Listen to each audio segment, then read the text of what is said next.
हाय दोस्तों, आप सबका स्वागत है आपके YouTube चैनल भूतों की अनसुनी कहानियां। आज जो है कहानी मैं आपको बताने जा रहा हूं, इसका नाम है भूतिया स्कूल की कहानी। भूत की कहानी इन हिंदी।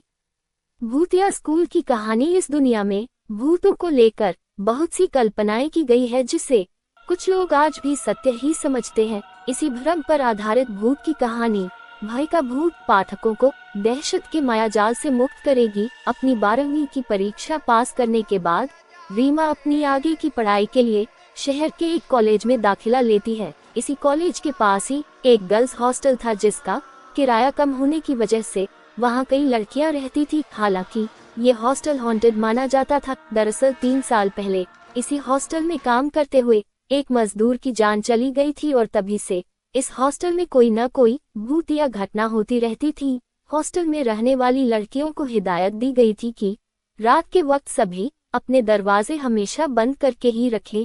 आज रीमा का हॉस्टल में पहला दिन था, लेकिन पहले ही दिन से हॉस्टल में रहने वाली लड़कियों ने उससे कुछ ऐसी डरावनी बातें बताई जिससे उसे हॉस्टल में रहने से डर लगने लगा। लेकिन रीमा एक सामान्य परिवार की लड़की थी और उसके परिवार की कम आमदनी के वजह से यहाँ रहना उसकी मजबूरी थी। हॉस्टल में रात होते ही कुत्तों के रोने की आवाजें सुनाई देने लगती है, जिससे लड़कियों को घबराहट हो रही थी। हालांकि पहले से रहने वाली लड़कियों को ऐसी आवाजों की आदत थी, इसलिए उन्हें तो कोई खास फर्क नहीं पड़ रहा था। लेकिन रीमा रात भर जागती रहती है।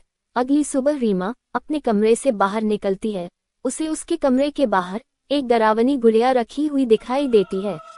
गुड़िया का खौफनाक चेहरा देखते ही रीमा चिल्लाने लगती है। उसकी आवाज सुनकर कई लड़कियां अपने कमरे से बाहर आ जाती है और गुड़िया देखकर वह भी दहशत में चीखने लगती है। सभी लड़कियों का शोर सुनकर हॉस्टल का चौकीदार अंदर आ जाता है।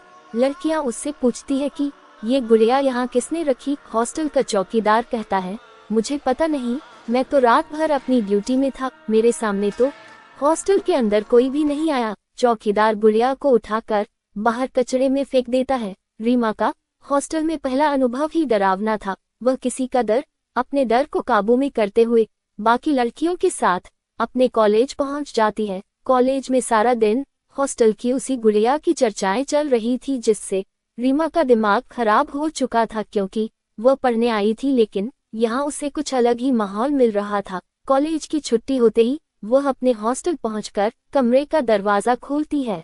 अचानक उसे उसके बिस्तर पर वही डरावनी गुड़िया बैठी हुई नजर आती है।